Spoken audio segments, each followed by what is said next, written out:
Is Donald Trump a racist? No, he's not a racist.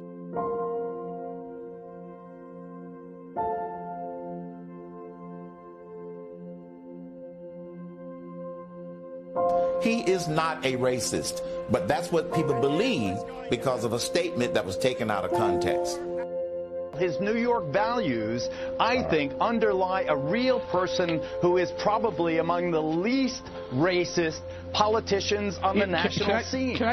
If you have an industry like California grapes, like perhaps what you're talking about in Wisconsin, we're going to let people come in, but they're going to come in legally. They're going to come in through a visa program, and they're going to come in legally.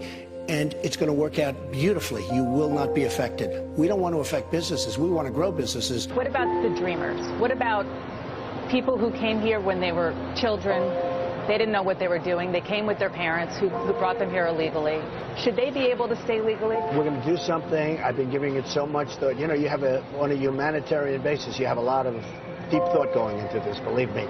But the Dreamers, it's a tough situation. We're going to do something, and one of the things we're going to do is expedite. When somebody's terrific, we want them back. Now we're learning what it's like to work for Trump, straight from a woman who was a close business executive for 18 years. What was it like working for Donald Trump? He was the first one there, and he was there for like 2 hours. He'd answer the phone. He would answer the phone? Absolutely. Trump Organization, yes. Barbara Ress is a former VP for Trump who oversaw construction of his crown jewel on Manhattan's swanky Fifth Avenue, Trump Tower. He told me he thought I was a killer, and that's what he liked in people.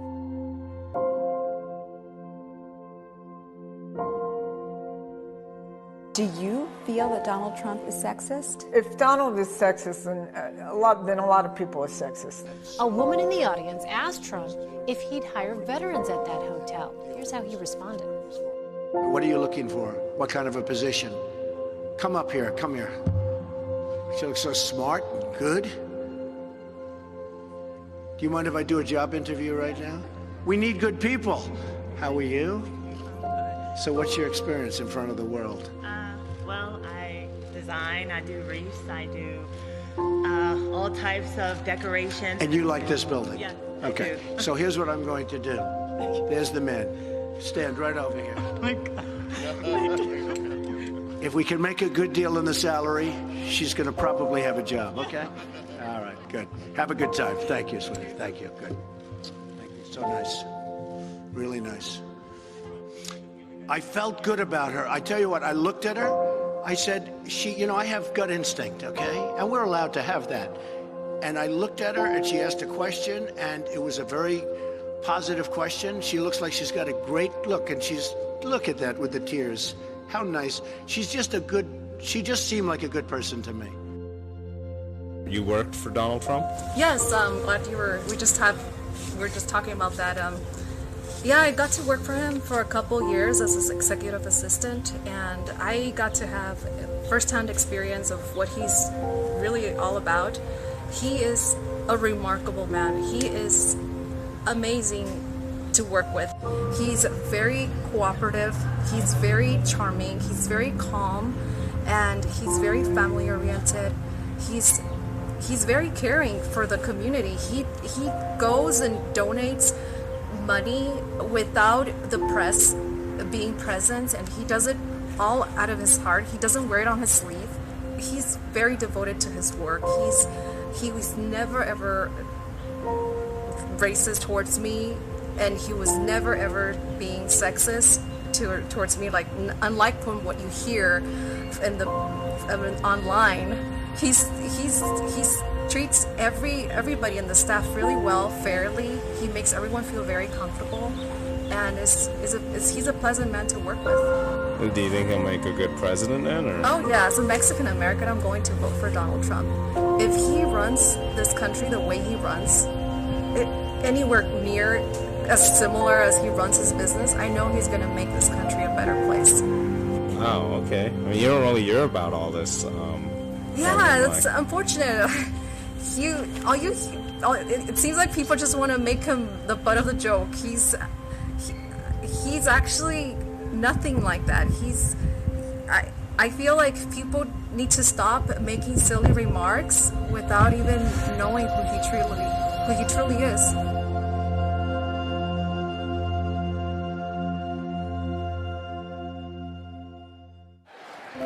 As your president, I will do everything in my power to protect our LGBTQ citizens from the violence and oppression of a hateful foreign ideology.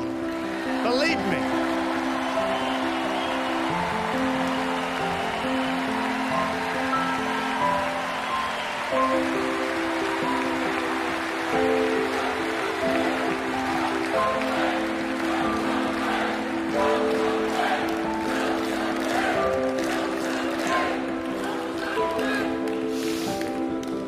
And I have to say, as a Republican, it is so nice to hear you cheering for what I just said. Thank you.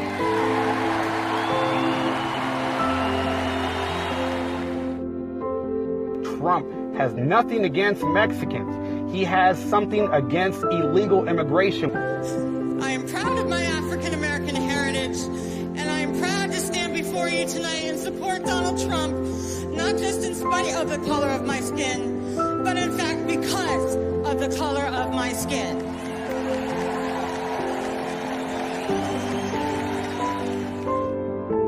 Thank you very much. He said, Mr. Trump, can I ask you one final question? What?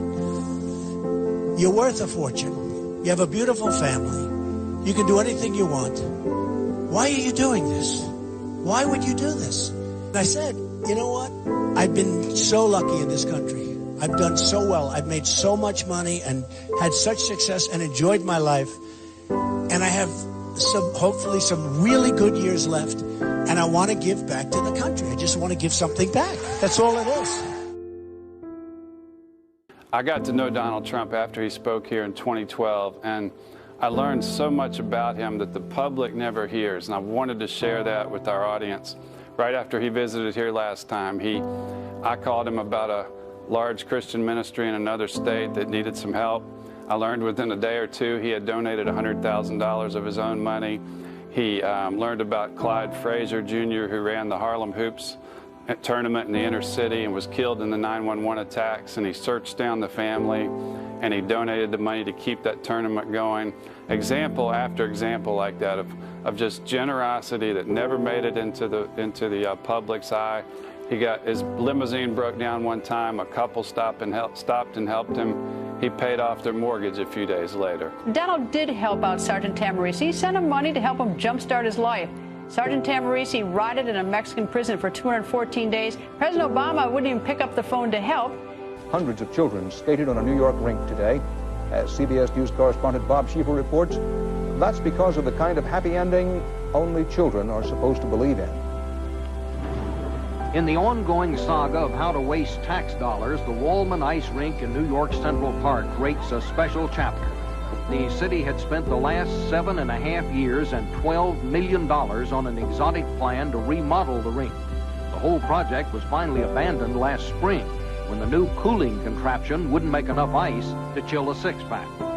In desperation, the city turned the project over to this man, flamboyant real estate tycoon Donald Trump. Trump said he was so tired of looking at the mess the city had made, he agreed to take the job for no profit. He not only finished it under budget, he finished it in 3.5 months. I really wanted to prove a point. The cities, New York City in particular, but the cities are so wealthy. If we could only save the money that we're wasting.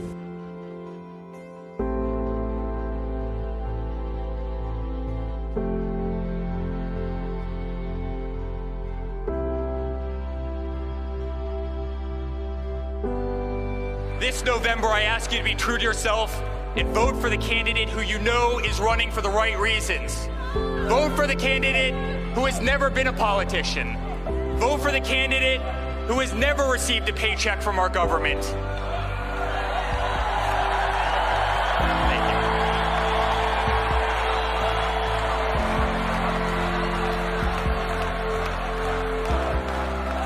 Vote for the candidate who can't be bought, sold, purchased, bribed, coerced, intimidated, or steered from the path that is right and just and true.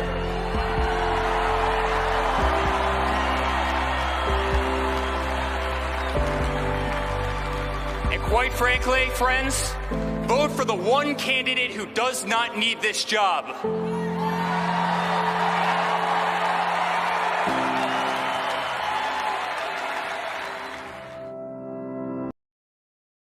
What's your name? Rosalinda Palacios. And you're a Trump supporter? Yes, sir, definitely.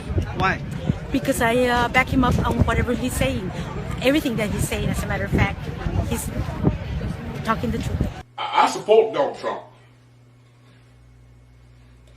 And if any of my Facebook friends want to unfriend me because I support Donald Trump, click the button. Click the unfriend button. Go ahead, do it now. But I am a Donald Trump supporter. I am no longer Republican. And you Democrats probably ought to look into Mr. Trump. Mr. Trump's going to take care of all of us. Business sense. No more waste. Think about it. And it irks me that we see that this rep, Gutierrez, is assuming that because we're Latino or Latina, that we are Democrat, or we're immediately going to vote for Obama, or vote against Trump, or we're going to immediately go with Hillary, all because we're Hispanic and we're no, stop speaking for us. Looking like a madman out there on the Congress floor. Go on, honey. No, there's a lot of Hispanic reps out there, Republicans or Democrats are talking for us, and it irks me. We don't need you guys to talk about for us. Can you say that again, Pastor? We don't need you guys to talk for us. We're here. We got our own mouth. We got our own beliefs in that. So we're not gonna go and try to crush Trump or whatever in the presidential race. A lot of things that he said is true about the Mexican border. And, you're Hispanic and you're saying that. Are I'm you Hispanic. sure? Wow. So you haven't been offended by anything that he said? No, nothing at all, sir. People that have nothing to do as being criminals and rapists have no fear, and we're not offended by what he said. Hi, I'm Gene Bustamante. I'm Panamanian, Cuban, and American. You're trying to twist things up and trying to make him sound like a racist. If you're not, Donald Trump, other white people, not all Latinos think that way. And what I interpreted from his speech is that he is not a racist. He never said anything racist. I was not offended.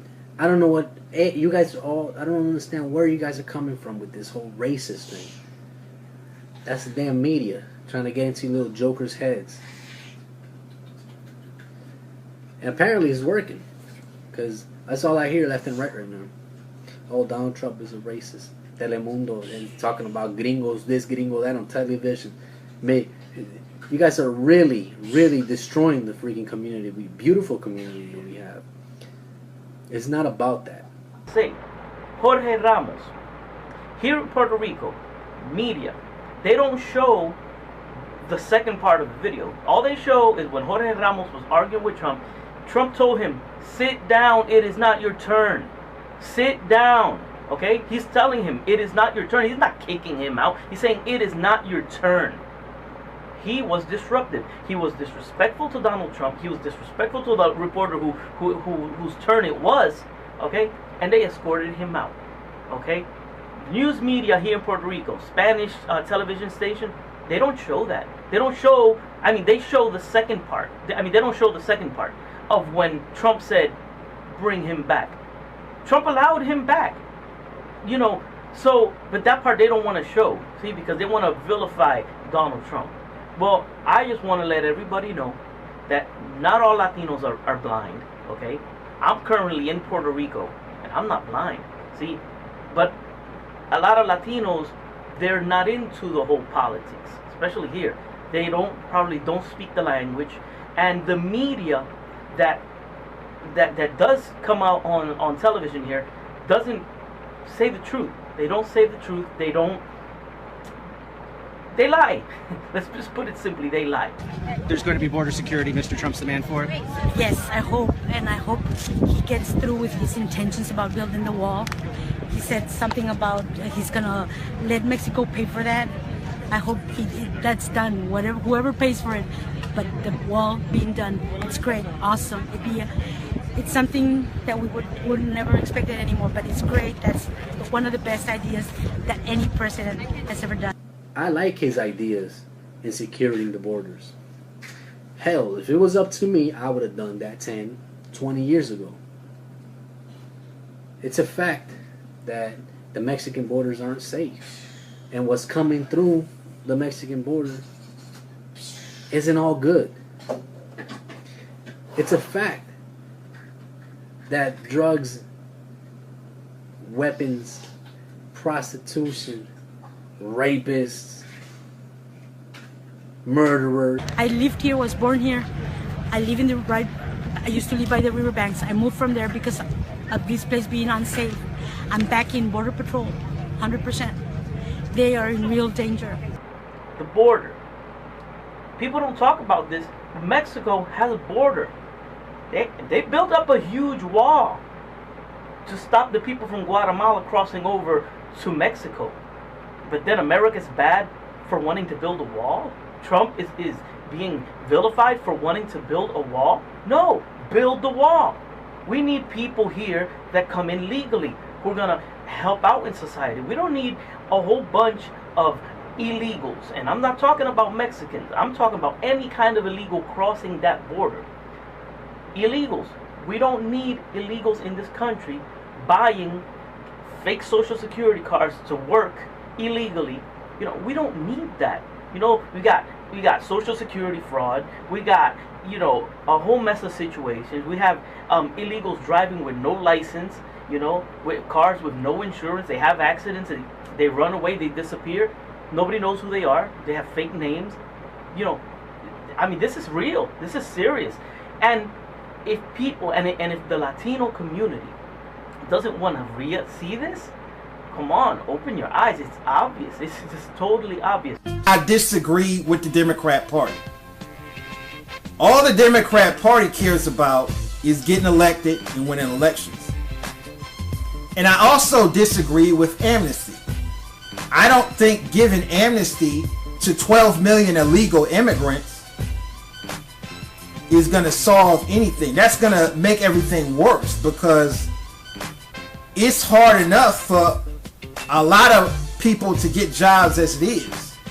If you're legalizing 12 million more people, it's going to be harder for a lot of people who are already trying to find jobs to find a job, because a lot of these immigrants will work for anything.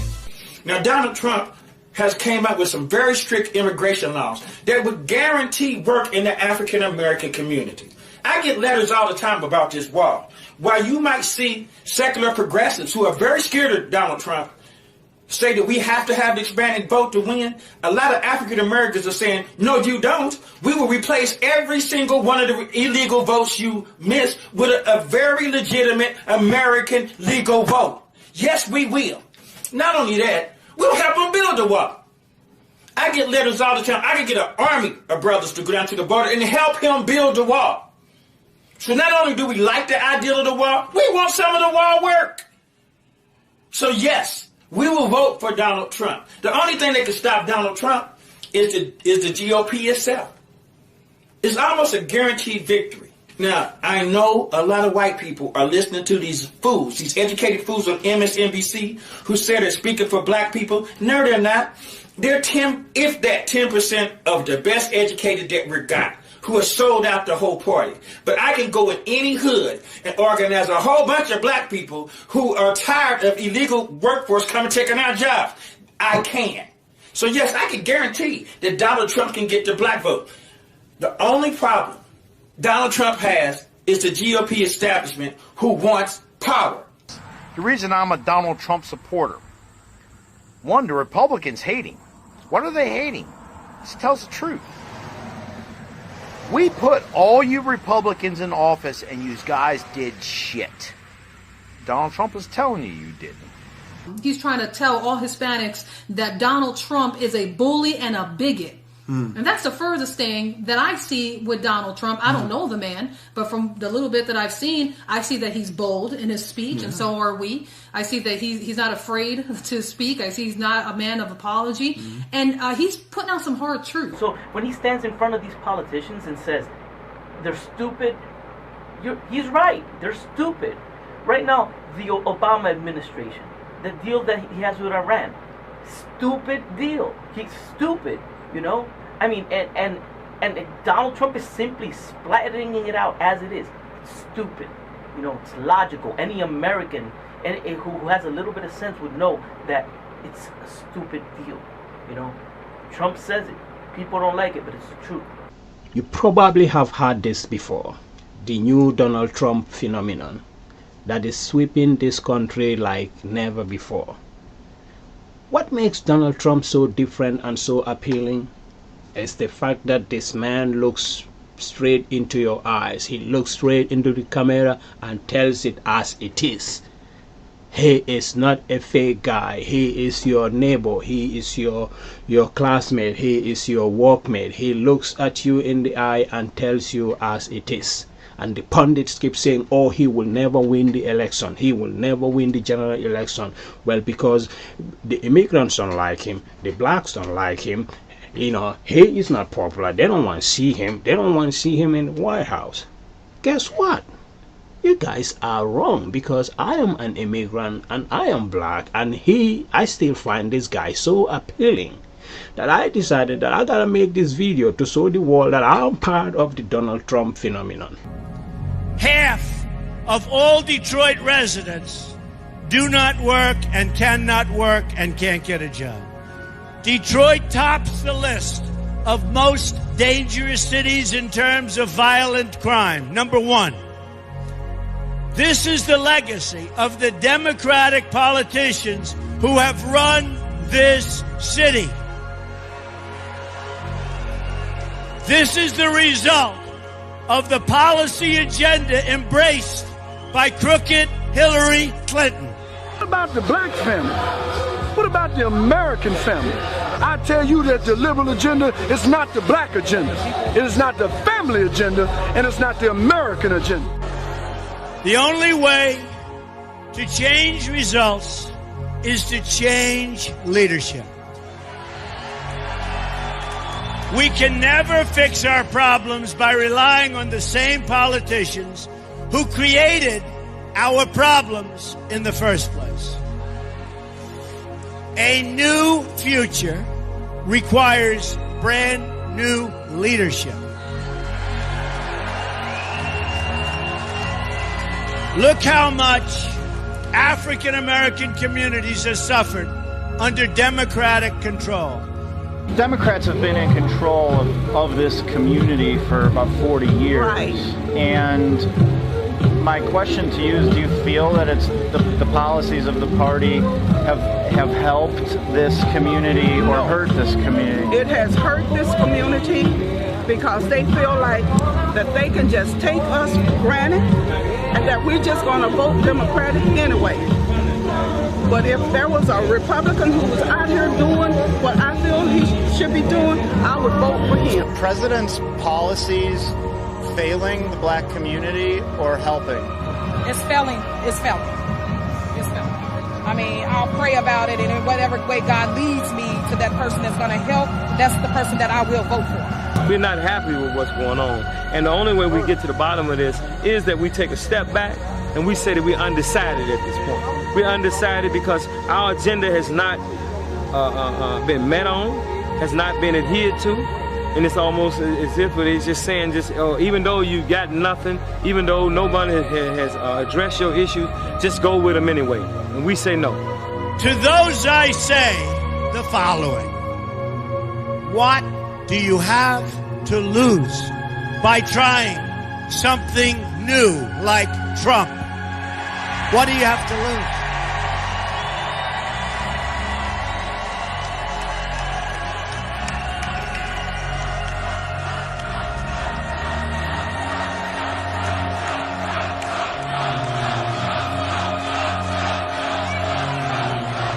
What do you have to lose? You're living in poverty. Your schools are no good. You have no jobs. 58% of your youth is unemployed. What the hell do you have to lose?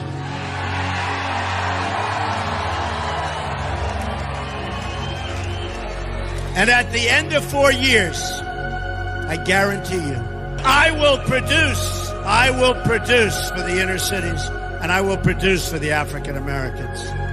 And the Democrats will not produce, and all they've done is taken advantage of your vote. That's all they've done. And once the election's over, they go back to their palaces in Washington, and you know what? They do nothing for you. Just remember it. So you have nothing to lose. You may have heard Republican presidential candidate Donald Trump's remarks about the current situation within the black community and in this country, and why, as a group, they should vote for him. How dare he tell them how terrible their lives are and everything like that? They were offended for the black community. What was your reaction? You can't be offended because in the black community, especially in the inner city, when you look at Los Angeles, we look at Detroit, you look at Chicago, things aren't going that well. Now, the one thing about Donald Trump, you got to remember, he's running as Donald Trump. He's not really running as a Republican. He's not really running as a Democrat. He's exposing the fact that the Democrat Party and the Republican Party are nothing more than private clubs.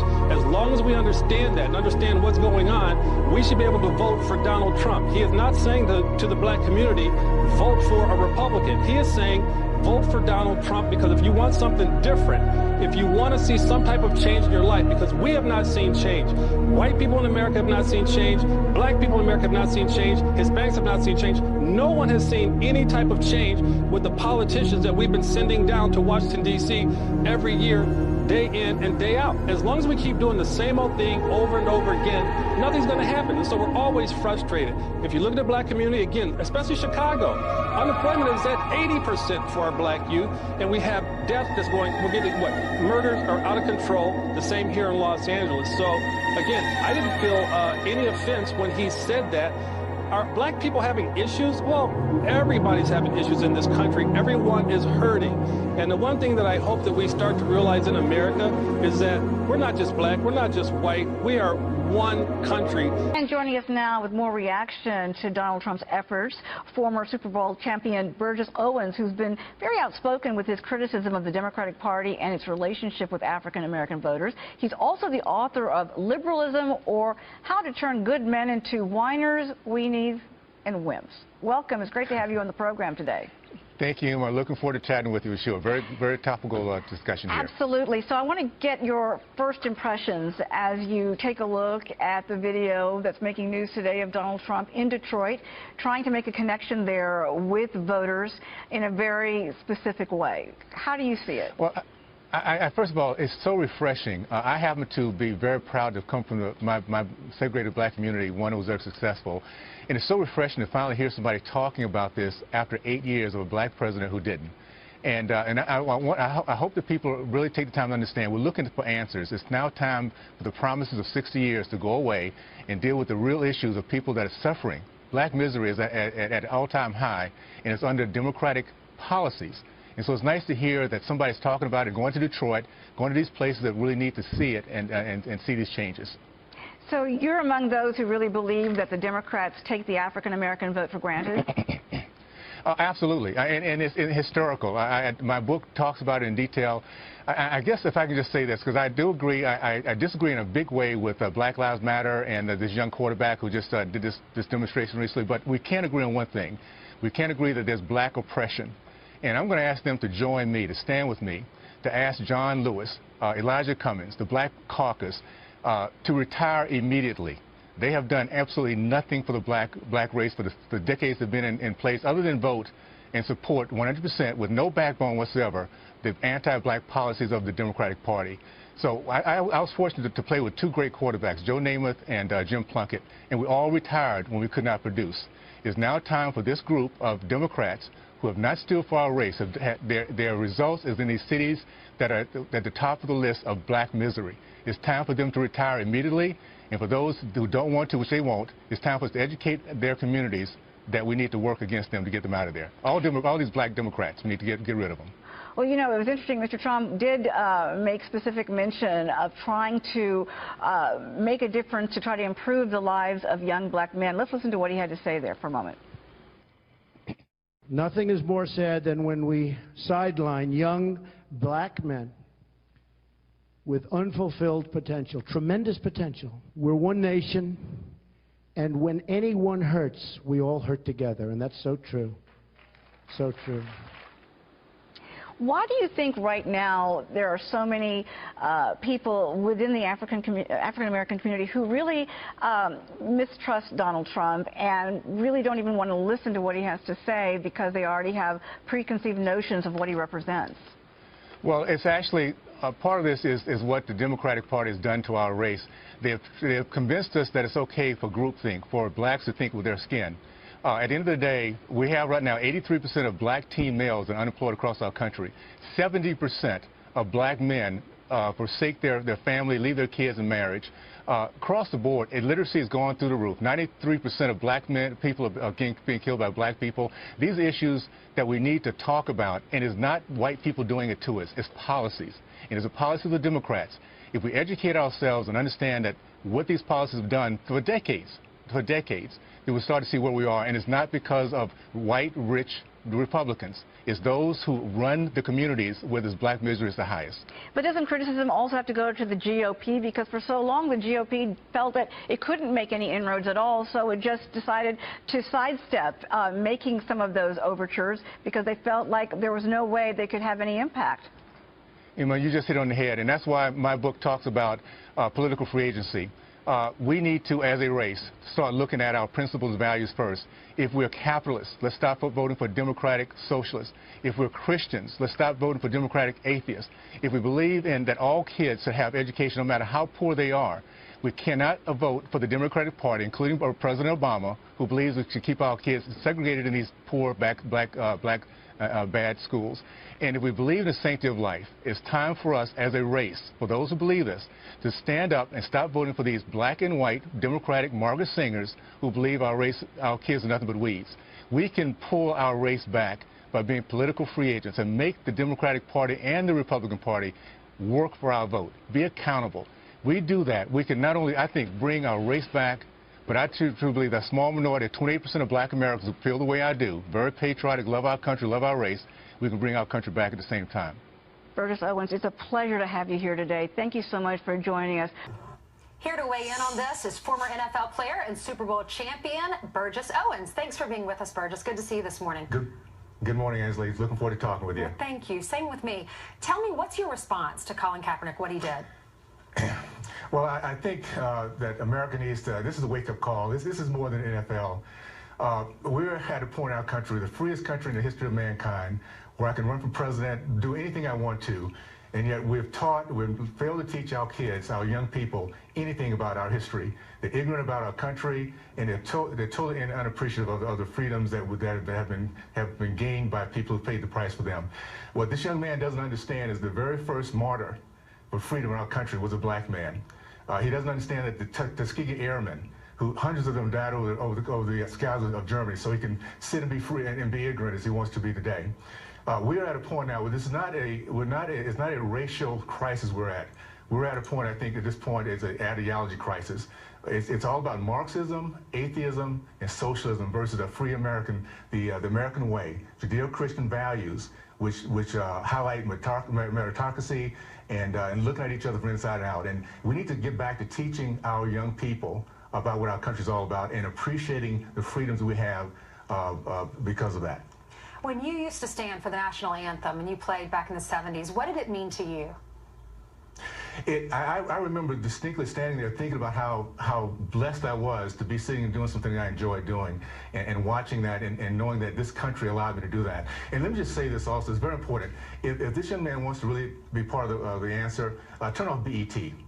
Black Entertainment Television is not a black-owned company. It's owned by liberal Democrats who for the last 15 years have fire-hosed my community with anti-white, anti-police, anti-American, anti-family liberal filth. So if you want to understand what the common denominator between his statements, Beyonce and Black Lives Matter, let's go to the white liberal bullies and cowards who've used our race as breeders for Democratic votes. If we do that and understand that they've had an opportunity for 15 years to give a positive message and they decided not to, and here we are today, black misery abound in a country that is the freest in the history of mankind. Yeah, what he did is very divisive. He has lots of people that sit in those stands that are part of the military. He has young kids that really look up to him. What's your message to the young kids that are listening to you this morning? My message to America is this is a teaching moment. Number one, there's consequences for those who are to turn into little racist, liberal racists. And as Americans and men around our country, let's sit down with our kids, explain that our values and our principles come first.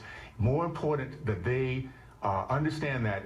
And personally, I would not do anything that this young man does, supporting him in anything he does. I will boycott everything that he does because, in my mind, it's time for Americans to stand up for our free enterprise system and let these folks know that if you're going to step in the political arena, educate yourself. Learn about our country. Learn about how the freedom of a $100 million contract that the athletes of my era paid the price for this young man to be able to have today.